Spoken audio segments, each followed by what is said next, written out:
This is KUGAN CASSIUS Rifle Team in association with MTK Global. We're in Hull here, joined by Adam Booth. How are you, Adam?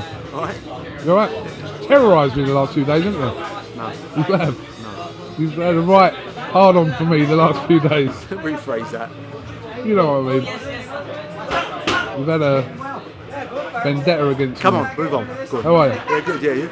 Good. Pleased with Ryan's performance over Josephat Reyes tonight? Nice, just a nice little workout, practice some things. He's had some competitive fights recently, so it's nice to have one that he can take a bit of time with before his next step up. What is that step up? Well, either European or world. There isn't anyone now that's got a belt that if Eddie was to call me and say this fight's on offer, I wouldn't say no to it, I'd say yes to all. We've kind of seen over the last 2 or 3 performances, he's roundabouts there knocking on a world title opportunity. He'll be ready for that at some point this year, surely. He's ready for it now. Ready for That's it what now. I'm saying. Yeah. If Eddie phoned me tomorrow, he's ready for it now. Okay. Marks out of 10 for Ryan's performance today? A solid professional 8. Okay. Spoke to Ryan about this earlier. Obviously, his last 5 fights have gone the distance. As a coach, is that frustrating in any way to you? No, it's a strange one, but the fellas he's been fighting have been tough, and so he's getting good, consistent experience, so that when he's at 12-round championship level, he ain't blowing people out. He's used to working round after round.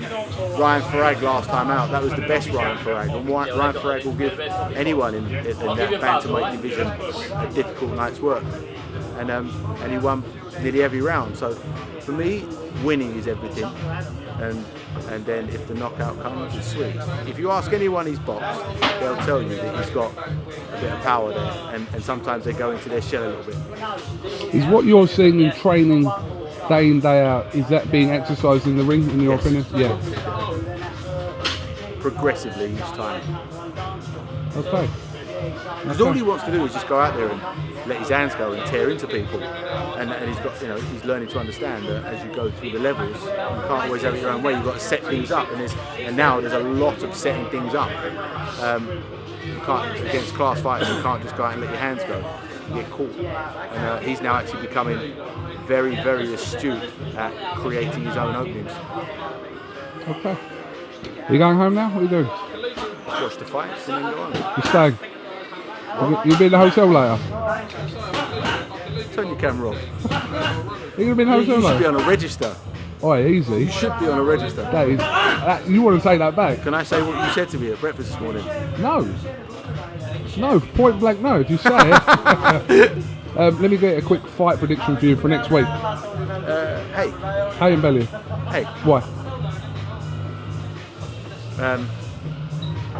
Alright, I'll ask you a different question then. If Bellew is to win, how has Bellew got to win? If Bellew is to win, he's got to take him. He's got to make him work, adapt to the heavy-handedness, and drag him into a grueling fight after 4 or 5 or 6 rounds. Because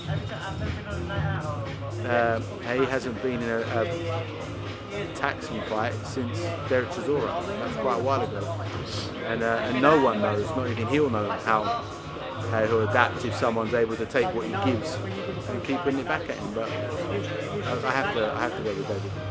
Obviously next week's build-up to that fight night is going to be quite intense. There's a lot of situations where they're two together. Is that going to play any part on Saturday night? No, not so. No mind games. You were the king of the mind games, weren't you? Me? Yeah. No, I was a bystander. Yeah, missed you in them press conference environments. You didn't really say a lot, to be honest. So you didn't miss me? Kind of.